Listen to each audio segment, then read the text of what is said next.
How's that? Hey, how are you? Hey, Dean, you okay?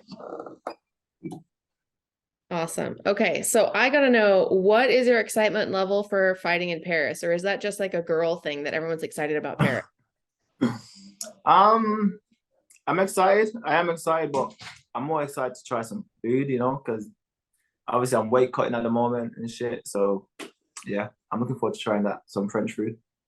Do you know where you're gonna go or what you're gonna eat exactly? Because I don't know, really know what French food is besides snails.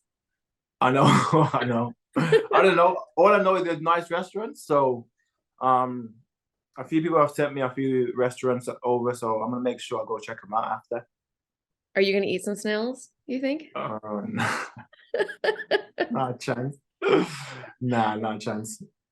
So when you first got the note, that you were going to be who you were going to be fighting and where you were going to be fighting, what were your thoughts on both, I guess?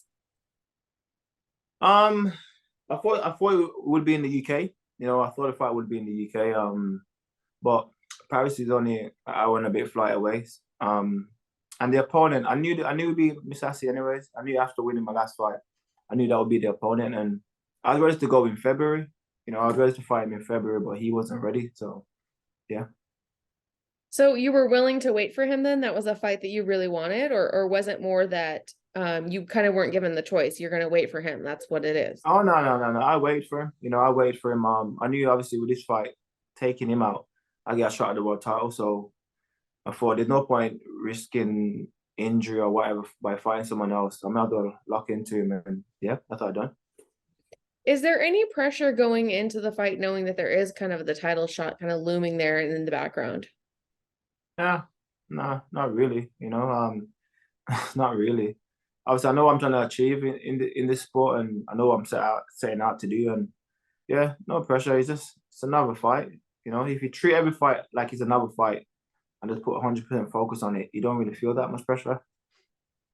What are your thoughts on him as an opponent? How do you see the fight going? Um, I don't see me outmaneuvering him, just outsmarting him. Yeah, I see me beating him up. I really do. I see me beating him up.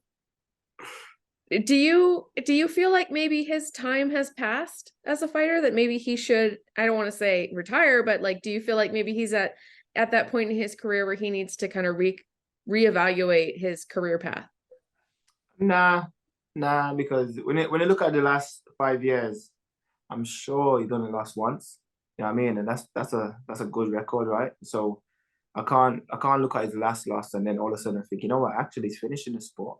Because he's been champion for a good few years and he suffered his last loss, and I bet he's hungry. I bet he's hungry to come back and improve something. So I expect the best version of him.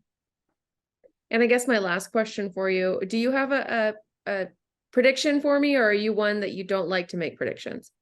It's not even necessarily don't like, but I think for this time around, it's win. You know what I mean? Like I've always been like, oh, I'm gonna take him out, win. So when I'm driving around back and forth from my training session, all I envision is win. You know what I mean? Like doesn't matter how the fight goes, or doesn't matter if you have to get messy in there, have to get bite down on my gum shield and swing, like whatever it is, win. You know what I mean? So yeah, that's my that's my prediction. Awesome. Thank you so much for your time. I appreciate it. And I can't wait to hear all about the snails that you're going to eat. And fuck that. No, thank you though. Thank you. Have a great day. Thank you. You too. Bye Bye bye. bye.